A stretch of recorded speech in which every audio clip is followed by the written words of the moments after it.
Magandang araw mga bata! Ang ating aralin ngayon ay mula sa Mother Tongue, Pagbuo ng Pantig at Salita, Titik K at T. Ikalimang linggo, unang markahan. Ano ang target ko? Pagkatapos ng module na ito ay inaasam na isasagawa mo ang mga layunin nito na kapagbibigay ng mga bagay na nagsisimula sa titik o letrang pinag-aralan. Naiuugnay ang letrang T at K sa kanyang tunog. Nauunawaan na ang bawat titik ay may katumbas na tunog at ang bawat titik ay napagsasama-sama upang makabuo ng salita. Nakatumbas din ang mga tunog ay maaaring pagsamasamahin upang makabuo ng salita. Ano ako magaling? Panuto, bilugan ng titik ng tamang sagot. Unang bilang, isang uri ng kulisap na karaniwang naninirahan sa mga lawa at ilog. Tingnan ang larawan.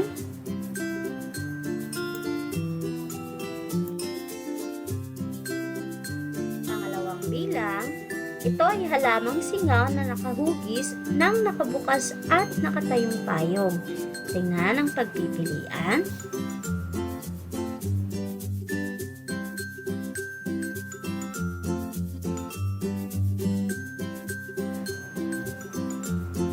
Pangatlo, bagay na hinihigaan kapag gustong matulog. Tingnan ang larawan.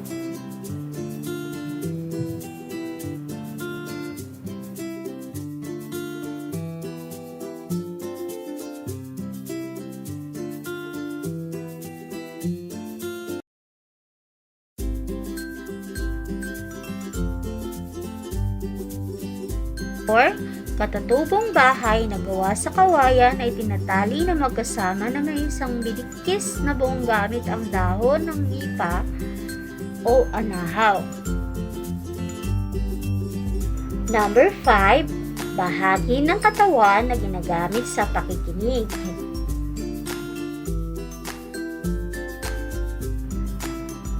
Ano ang baliktanaw ko? Panuto, lagyan ng check kung ang salita ay nasa tamang pagpapantig, X naman kung hindi. Ang unang salita ay ko. Ano ang tamang sagot?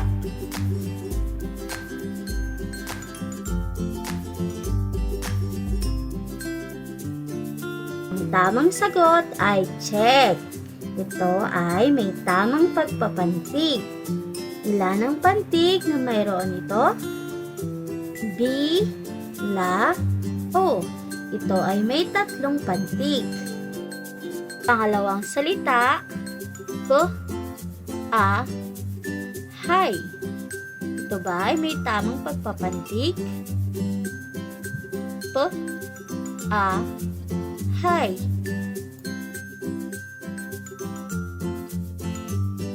Ang sagot ay X. Ito ay hindi tama. Ang tamang pantig ng salitang bahay ay bahay. Ito ay mayroong 2 pantig. Bahay. Pangatlong salita, umaga. Umaga. Ito ba ay may tamang pagpapantig?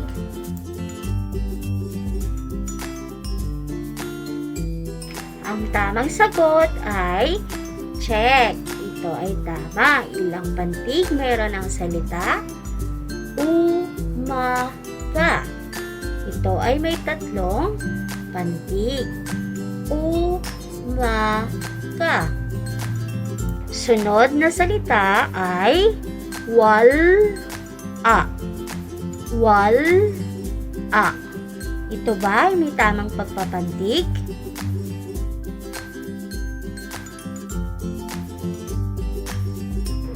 Ang tamang sagot ay X. Ito ay hindi tama. Ano ang tama?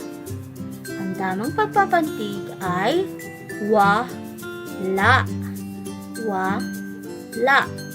Ito ay may 2 pantig. Ang sumunod na salita ay itlog. Ito ba ay may tamang pagpapantig? Itlog.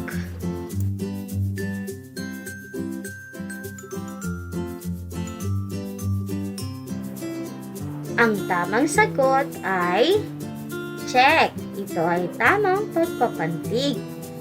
Itlog. Ilan ang pantig na mayroon ito? 2. Itlog. Ano ang gagawin ko? Tingnan ang nasa larawan. Tama, ito ay isang tasa. Ano nagsisimula ang salitang tasa? Ito ay nagsisimula sa titik T. Ano naman ang tunog ng titik T? Ito ay may tunog na t, t, t, t. Ilang pantig naman ang mayroon ang salitang tasa? Tasa. Ilan ang pantig? Ito ay may 2 pantig. Subukan natin sa iba pang halimbawa. Basahin ang salita tala. Ilan ang pantig ng salitang tala? Ang tala ay may 1, 2, 2 pantig. Tuta. Ilan ang pantig ng salitang tuta? Ito ay may pantig na 1, 2. Sunod na salita, tutubi. Ilan ang pantig ng salitang tutubi? Ito ay may 1, 2, 3 pantig. Tutubi. Sunod na salita ay pabibe. Ilan ang pantig ng salitang pabibe? Ito ay may pantig na 1, 2, 3 pantig. Pabibe. Sunod na salita ay ang kalabasa. Ilan ang pantig ng salitang kalabasa? Bilangin natin 1, 2, 3, 4. Ito ay may 4 na pantig. Kalabasa. Kalabasa. Ano ang kahulugan? Tingnan ang mga larawan. Sabihin kung ano ito. Kahoy, tala, at kamatis. Tama, mahusay. Mga larawan na ating nakita ay mga nagsisimula sa titik T at K. Ang titik T ay may tunog na t, t, t. Samantalang ang titik K ay may tunog na k, k, k. Maghanda tayo. Gawin ang mga sumusunod na gawain na sasabihin ng guro. Handa na ba kayo? Hanap sa loob ng bahay ng mga bagay na nagsisimula sa titik T at K. Pagkatapos makahanap ng mga bagay na nagsisimula sa titik T at K, bigkasin ang tunog ng titik T at K sa paggabay ng inyong mga magulang. Ang papel at lapis, isulat sa papel ng 2 beses ang malaki at maliit na titik T at K. Ay sagawa niyo ba ito mga bata? Mahusay! Basahin ang mga sumusunod na salita. Tasa, tala, tao, tuta, tapo, tubo, tutubi, takong, kama, kubo, Ko. Kabibe. Kasama. Kalabasa. Basahin ang mga sumusunod na parirala. Ang tasa. Nasa kubo. May tuta. Mga tala. Sa kama. Basahin ang mga sumusunod na pangungusap. Ang tasa ay nasa mesa. Sa kama natulog ang bata. May tuta sa tabi ni Tam. Sa inyong mga modules, sagutan ng maayos at malinis ang sumusunod. Ano pa ang gagawin ko? Gawain isa. Panuto, kulayan ng pula ang kahon kung ang larawan ay nagsisimula sa tunog ng asul kung ito naman ay nagsisimula sa tunog ng gawain dalawa.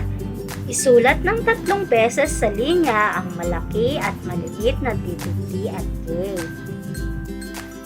3, gawain 3, panuto, isulat ang titik T o K, sapat lang, basahin ang salita, parirara, o pangungusap na nabuo. Ano ang natamo ko? Ang titik T at K ay kabilang sa alpabeto. Ang titik T ay may tunog na tuk, tuk. Samantalang ang titik K naman ay may tunog na k.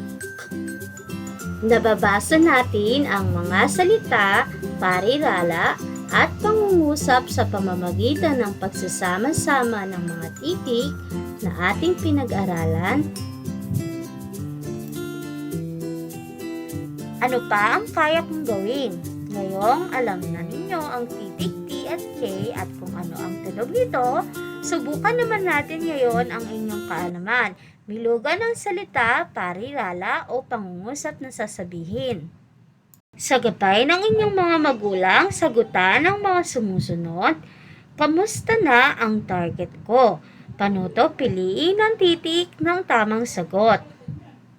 Ano pa ang kaya kong gawin? Bumuo ng mga salita mula sa mga letra sa mga kahon at sagutin ang refleksyon.